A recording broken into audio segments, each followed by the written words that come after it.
Alright folks, welcome back to Rule of Thumb. Today I'm bringing you along for a little bit of an experiment.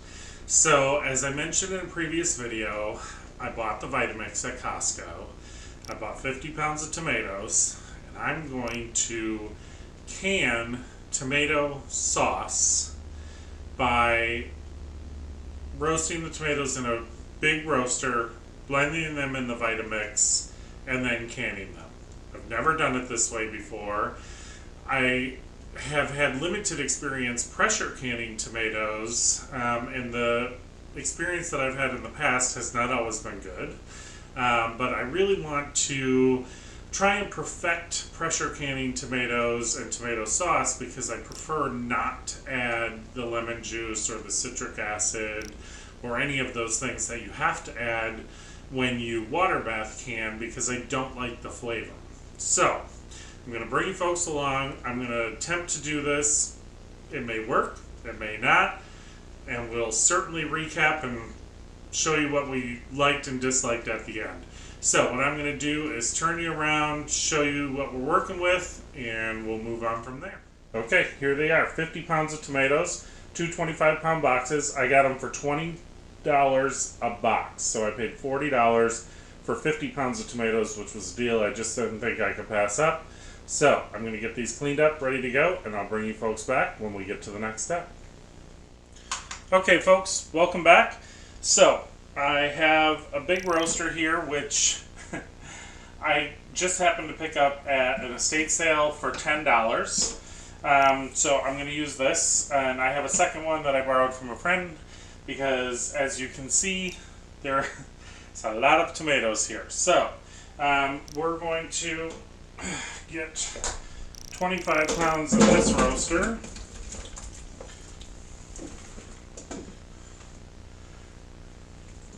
And we'll put the other 25 in the other one. But I thought I'd show you folks one so you can see what we're doing here. And all I did was literally cut the top, end portion, which looks like I missed one. But that's what I cut out of each tomato, was just the little round part where the stem attached. Other than that, I really didn't do much to these. I just cut them up into a little bit smaller pieces. Now, what I have here is some caramelized onions. So what I did is I took, I think, 4 or 5 red onions and 3 or 4 white onions. I cooked them down. I added, I don't know, maybe a cup of brown sugar to them, just because I want the sweetness to cut a little bit of the acidity in the tomatoes. So I'm going to put about half of this in this roaster.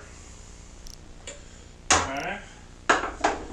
And then I have some of this minced roasted garlic.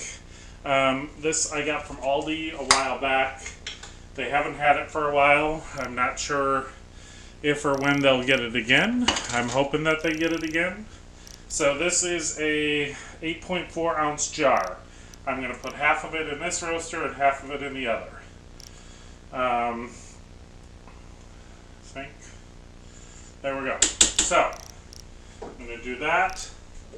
I am going to do, I've got some sea salt here. I'm going to do a couple good tablespoons, not because I want it to be salty, but because I want it to, looks like about 3. I just want it to help start breaking the tomatoes down. And then, I'm going to do some white pepper. Excuse my door. Oh, dropped my lorries. Excuse my door here.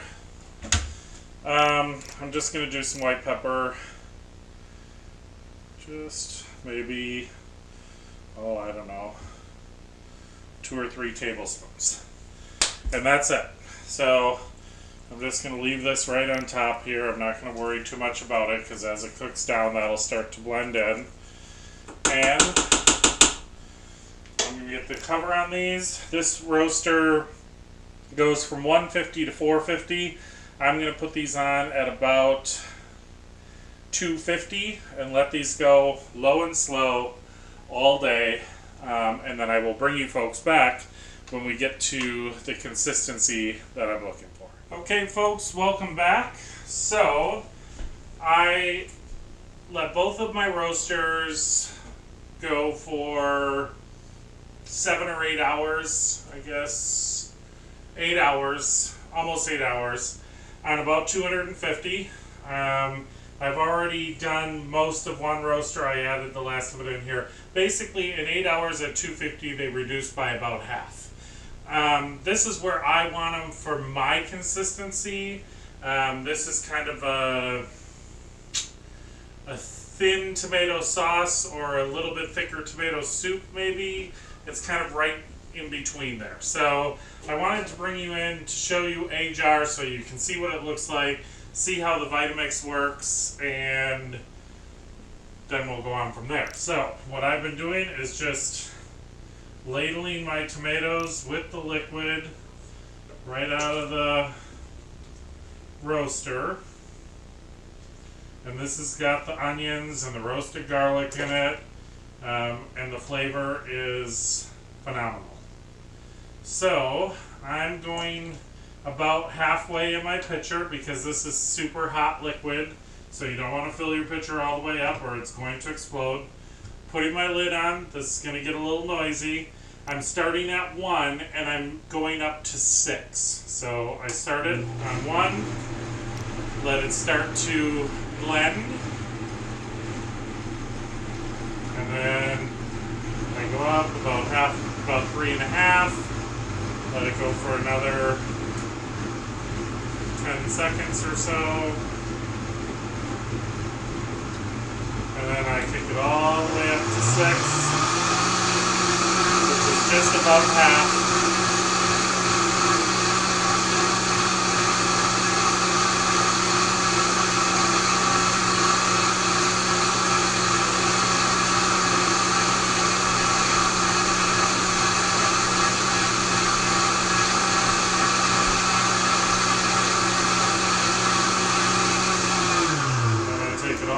Back down to 1, and I turn it off, take my top off, be careful, there is steam coming out of it, and then I simply take my pitcher and pour directly into the jar.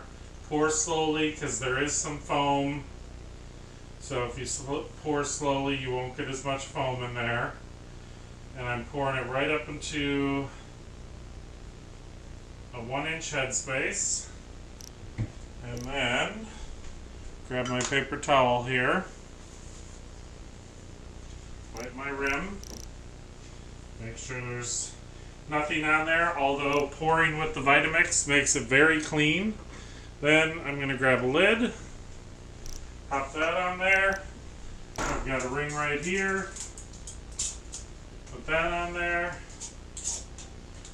and this is going to go right into the canner.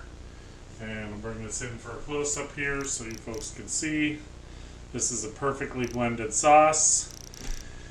And then, let me just get you in here with the ladle and see if I can show you what my consistency is. So, I'll bring it here.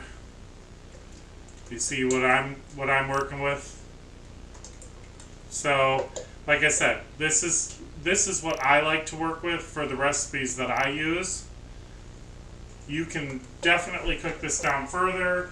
You could definitely do it less. You could not blend it and just do stewed tomatoes, although at this point, these tomatoes, you know, with the skins and the, you know, the stems and the seed, you know, not the stems, the cores and the seeds, you know, I mean, you could probably use these as stewed tomatoes, but I think for me, this is what I'm looking for.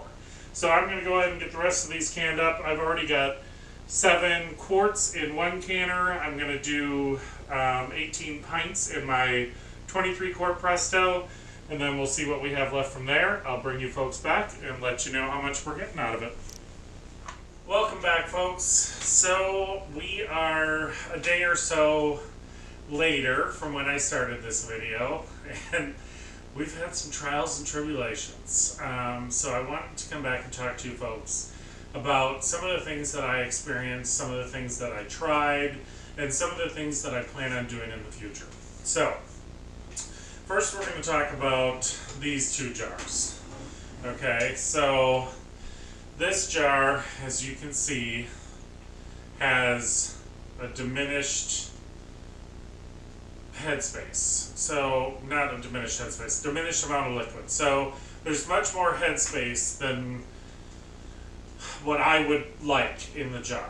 Okay, and it's the same for the quart and for the pint. Now, there is absolutely nothing wrong with this sauce. It is still perfectly good. I will absolutely use this. There's no issue with that. It's more of a perfectionist thing in me that I like to have the headspace at 1 inch where it's supposed to be, and it's not exactly there. So let me tell you how I got to these. So as I showed you in the video, I cut up the tomatoes. All I did was take out the stem end of it. I cut up the tomatoes, put them into 2 big roasters with caramelized onions. Wow, I couldn't think of that. Caramelized onions and roasted garlic, and I let it cook down. When it got down to where I thought I wanted it to be, because I wanted a little bit thinner sauce, this is like almost a tomato soup, but a little bit thicker than a tomato soup, because I want to use it for soups and stews and those types of things. So I cooked it down to where I thought I'd want it to be. I started blending it in the blender. I showed you folks that. I thought, man, this is the ticket. I can pour it right from the blender, right into the jar, right up to my 1 inch, wipe my rim, lid, ring, in the canner. So I was super excited. So I did quarts and pints. I canned them for the time that Ball recommends for stewed tomatoes because I had onions and garlic in there. So it was 20 minutes for quarts and 15 minutes for pints. So ran my pressure canners. Everything went smoothly there. You know, brought them up, let them vent. You know, put my weight on, let it vent for 10 minutes, put my weight on, brought it up to the 11 pounds of pressure I need on my canner.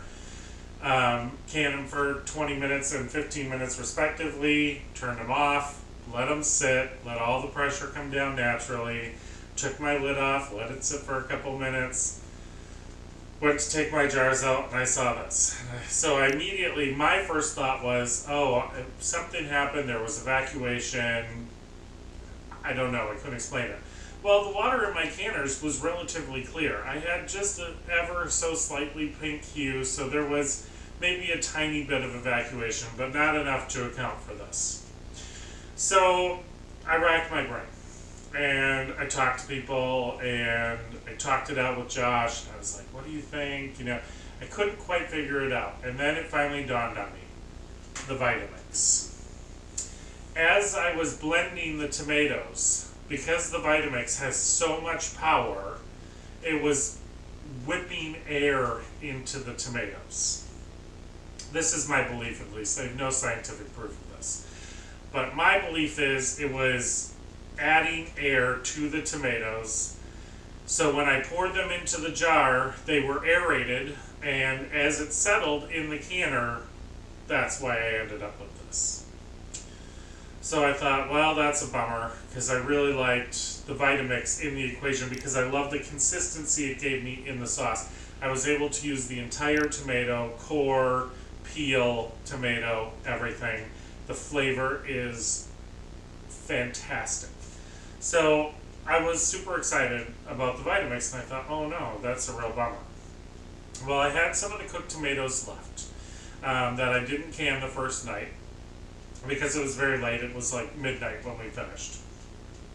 So the next day, I came home and I took the cooked tomatoes and I blended them in the Vitamix and then put them into a pan and heated them up, thinking to myself, as they heat up, any air that was in them, as I'm stirring it and letting it, you know, cook out a little bit, the air would dissipate. Enter jars number 2. So, as you can see from these, now if I hold these up right next to each other, you can see considerably less loss of headspace. Still not perfect. Let's compare the pints. Okay, pretty close, still less loss, but still not perfect. So, this is where I'm at. I think what I'm going to do is I'm going to purchase some more tomatoes, because you can never have too many tomatoes on your shelf as far as I'm concerned. I use them all the time.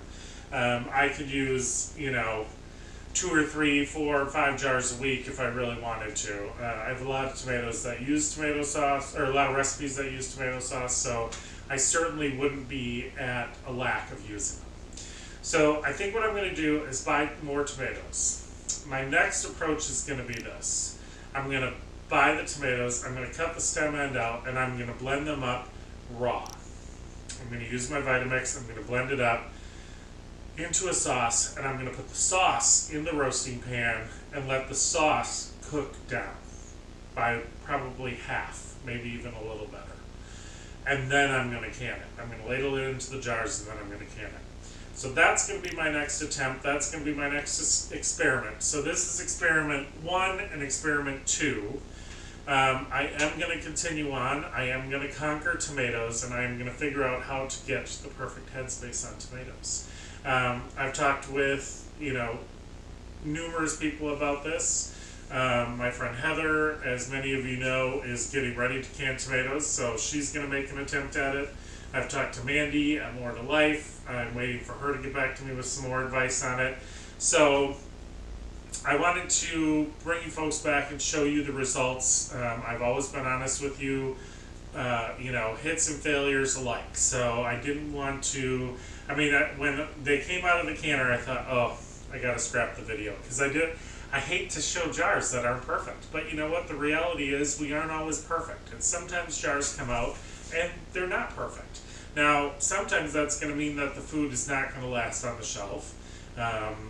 In this case, it's not going to make much of a difference, other than visually it's going to bother me. So, yeah, I want you folks to see what the reality of canning is. It's not a perfect scenario. Sometimes you don't see the X factor, which is what happened to me in this case. I never considered that I was adding air to it. I was just excited about the consistency. So I promise that I will bring you folks back for the next round so that you can see it, so that you can see what I'm doing differently. I hope that this inspires you to try and fail. Sometimes trying and failing is what motivates you to try again and to better yourself and learn a better process. Reach out to friends, watch videos, read books. There's so much information out there, and we're always learning. All of us canners, even those of us that have been doing this for years and years and years, are always learning. You folks have seen me can a lot of things. I consider myself to be a fairly experienced canner, but even I am still constantly in the learning process, and this is a prime example of that. So, I hope you folks enjoyed this video. If you did, please like, share, and subscribe. Come back and see us soon, and as always, I hope you had a great day.